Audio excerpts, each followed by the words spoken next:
Good morning. It's Wednesday, May 10th. Sorry, start over. It's Wednesday, May 7th, 2020. And this is the Records Commission meeting that we have annually. And we are in the chambers in Colerain Township. And we're joined by our fiscal officer, Jeff Baker, online, our assistant administrator, Jeff Weckbach, who's sitting next to me, and our assistant law director, Scott Solman. And here in the trustee chambers, I'd ask that you join Jeff Weckbach and myself for the Pledge of Allegiance to open the meeting. I pledge allegiance to the flag of the United States of America and to the republic for which it stands, one nation, under God, indivisible, with liberty and justice for all.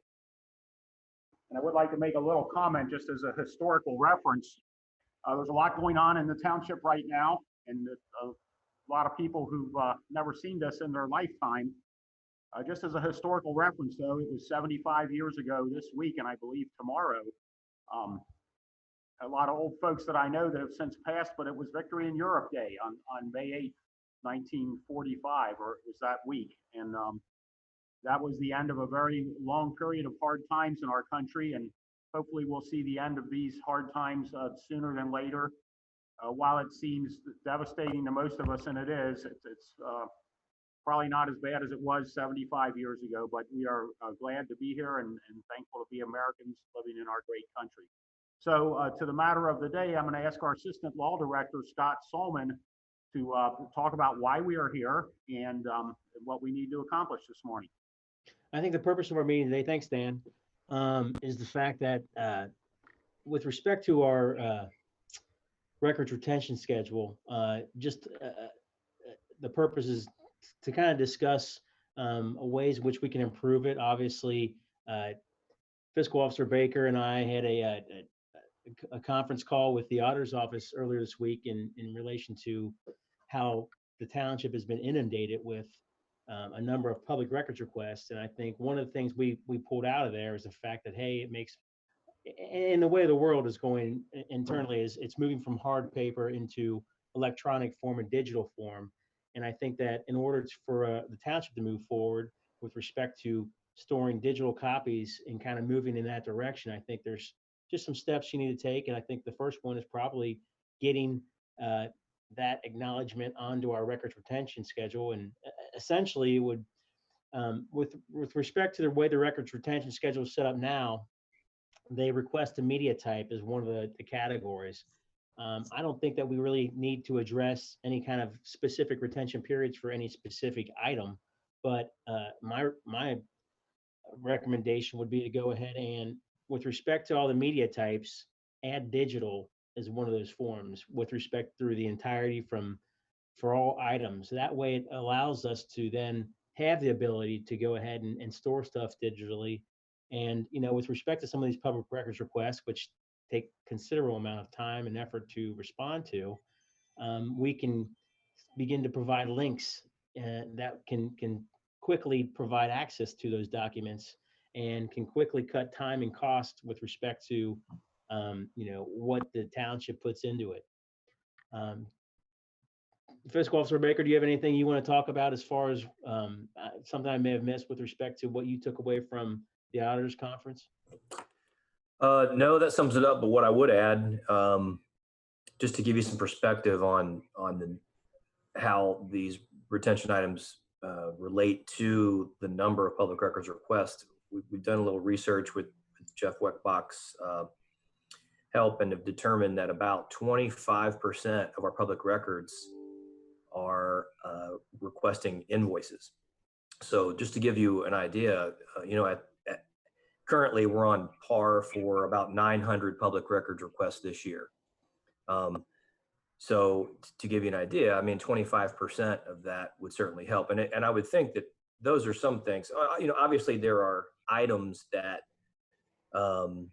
are sensitive in nature that we would not want to just post digitally, but certainly things like invoices and some other things would certainly help the fiscal office to be able to respond in a way that for public records requests regarding invoices to say that they're currently posted online. So anything would help us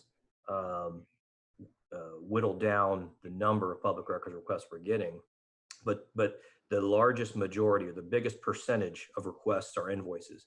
I would think invoices would be something that would be easily put online digitally. So that's the only thing that I would add. But it was a very good meeting with them.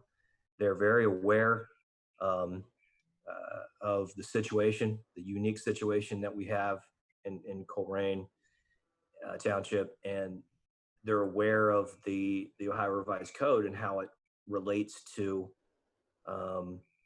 townships and the unique situation that Colerain Township is in with with our size. Some of these laws were put into place without necessarily having that in mind. So that's all I would add. Our assistant administrator, Jeff Weckbach, did quite a bit of work on this. Jeff, do you have anything to add about how this has evolved and how we have gotten to this point? I do. So thanks for that, Dan. And what I'm going to be asking for Mr. Baker and Mr. Unger to do here in a moment is to have a motion to adopt a new records retention schedule. Some background on that process itself. The records retention schedule was first adopted here locally by the Records Commission, and then it is sent up to the state where it gets reviewed by, I believe, the Ohio History Connection and the state auditor. After their review and sign off, it then becomes our new records retention schedule. About a year ago, Heather Harlow came to me and suggested that the township looked at updating the records retention schedule. It's something that we should be looking at every 5 to 10 years to make sure that any new document types and things like that are captured. At the time, we were inundated with other strategic planning items and things like that. So I said, hey, we'll put it on the agenda to be a first half initiative for 2020, which it has been. And the process to get this new document that is in the agenda packet before you all took a bit of time. So as a first step, I internally reviewed all of our existing retention schedules, which had been sort of fragmented and they were department specific. But what it made it a little complex was you would have similar document types listed on different departmental retention schedules with different retention lengths. So we weren't uniform, we weren't consistent. And so the idea here was to then go look at best practices according to the Ohio History Connection. They've got a very robust document out there on their website for what their recommended best practices are. Look at all of our existing records retentions and to compile it into one document. So the document before you is that document.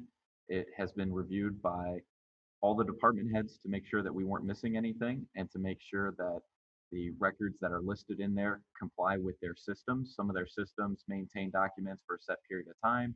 And so to the extent that the years that they would be retaining a document were longer than what the Ohio History Connection allowed, that is probably why that is there. And then ultimately, it was reviewed by Heather, and now it's before you all today to have a final consideration. So, we're trying to get better at what we do, and by having one document that compiles everything into one, we're hoping to, have something that we can look at and can use as a basis for our records retention in the future.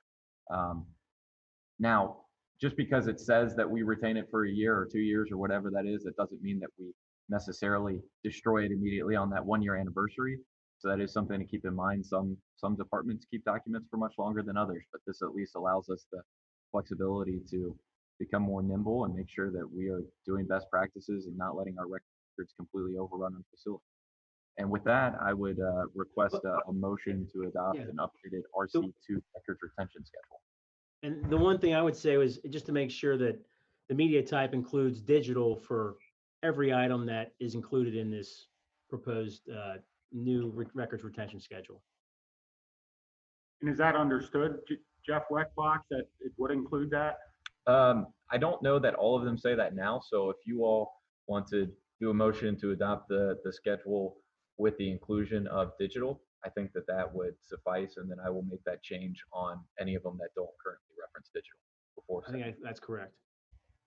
So then after this motion, then the next process, Jeff Weckbach, would be you would send this off to Columbus for final review, and then what? Yeah, and then once they get it back to us, we'll post it online where we currently post our retention schedule, and that'll be the new updated records retention schedule for the township. So what we're actually doing is motioning to send a finalized document to Columbus with the added digital component. That is correct. So then I will go ahead and make a motion that we do as Jeff Weckbach has described, and that is adopt this records retention schedule with the added digital component. And to Jeff Baker, I would ask that, do you agree with that? I would second that motion. It's been motioned and seconded. So I would ask Jeff Weckbach to call for a vote. Sure. Mr. Baker Aye. and Mr. Unger. Aye. So the motion carries with a complete vote. Sure. Yeah. Vote. So do we have any other business? Not that I'm aware of. I think that's all we had.